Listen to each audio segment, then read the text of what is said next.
there, my name's Caitlin Bandy and this is my channel BandysBooks, and today we're here to do a book review because it's Friday and I'm really excited about the book that we're going to be reviewing today. This is a book that came on my radar back in January when I was doing research on new releases in February and also researching for my book of the month predictions.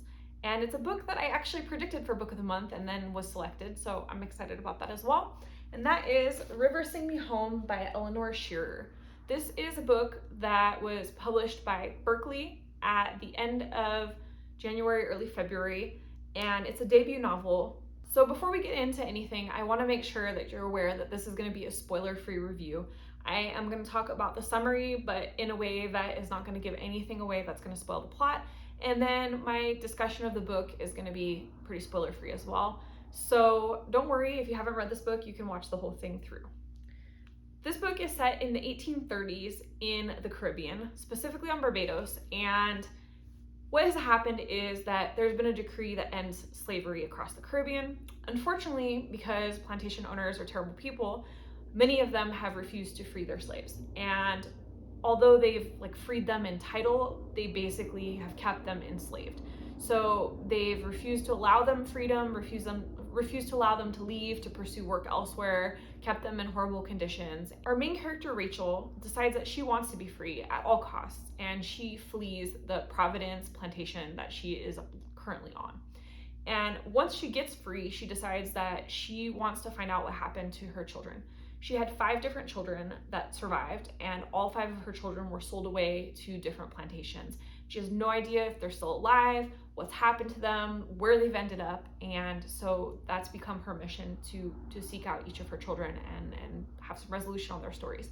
So she starts in a city, and she finds a couple breadcrumbs and clues about where one of her children could be, and she starts searching that child out. And that leads her on a journey that goes from Barbados to British Guiana and then ends up in Trinidad. And it's a pretty expansive story, and it's really impressive when you consider this book is only just about 300 pages long, just like 310 pages basically. So we go all across the Caribbean, we span a pretty significant amount of time, a whole lot of things happen, and in a very, very short space. Wow, where do you even start when you review a book like this? I will start, I guess, first by saying that this book is based on reality. It is historical fiction, and Rachel is not a real person, but Rachel is representative of real people. One of the stories that inspired this book was of an actual woman who walked across Antigua to find her own child that was taken from her during slavery. And that rings true in this book. As you experience Rachel's story and her desperate search for these children, it feels believable, it feels real. Knowing the cruelty that, enslaved people faced and this family separation and everything, this is extremely believable that, post-slavery people would be searching out their family that has been ripped away from them. The other thing that I really appreciated in this is the amount of research and historical context that was put into this. This references a lot of events that actually happened in real life. A good example of this is that it discusses the Demerara Rebellion, which happened in 1823. About 10,000 enslaved peoples in Guyana revolted and tried to free themselves. And so there's little bits like that are kind of thrown in throughout the book, where as she's journeying, she hears about a historical thing happening or somebody references a historical thing happening. I really appreciated the amount of little historical tidbits that are dropped in. I just thought it was really, really well researched. I thought it really came across how important it was for the author to get all these little details right, how much care she put into creating something that was accurate and that would hold up against history. Another thing that I really appreciated in terms of historical accuracy was the depiction of runaway slave colonies. So as I mentioned, at the point that the story is taking place, slavery has been officially ended, but is not really ended in practice, because enslavers are still enslaving people, people are still being sold, people are still being brutalized and ripped apart and treated horrifically. And so slavery really isn't actually ended. And so people are running away and creating, free colonies. And this book dives into that in a significant way.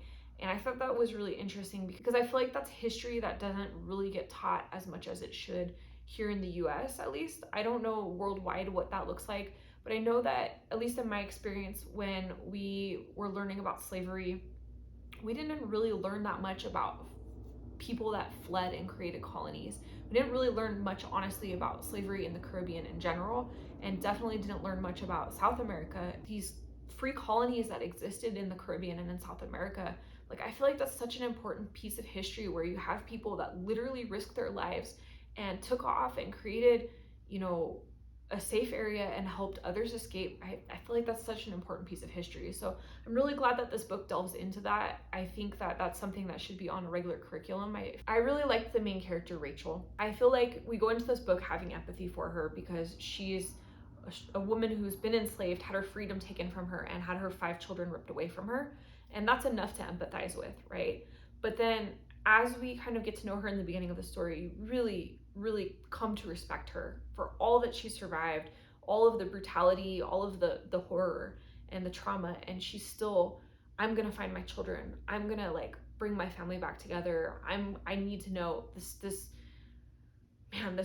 bravery that she approaches this with, this willingness to like look at horrific stuff. And she's aware that like her kids might not have happy stories. Like, she might be walking into finding out a lot of really bad news, but she's still gonna find it out because she's a mother and she loves her children above all else.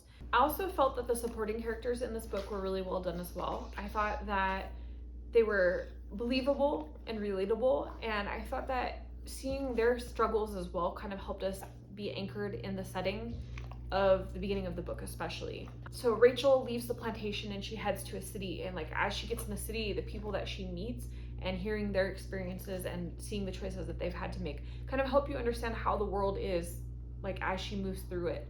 And I thought that, you know, even though some of these characters only show up for short periods of time, they were all pretty well fleshed out. I had a lot of empathy for a lot of the different characters, and I think that's pretty remarkable to write somebody well enough in a short span of time to make you like care about them.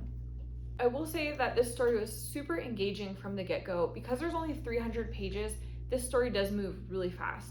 We go from one place to the next in very, very rapid succession, and it just kind of, you know, keeps you on the edge of your seat because there's just one thing after another, after another, after another. It's very, very action-packed. I kind of almost felt like this was like the same way that I feel about like a really good suspense book, where you're just like unsure of what's going on. I think my only real critique of this book would be that because this story was so fast and because it's told in such a short amount of pages, I almost felt that sometimes the emotional impact of what was happening, there just like wasn't enough space for it to really like impact you.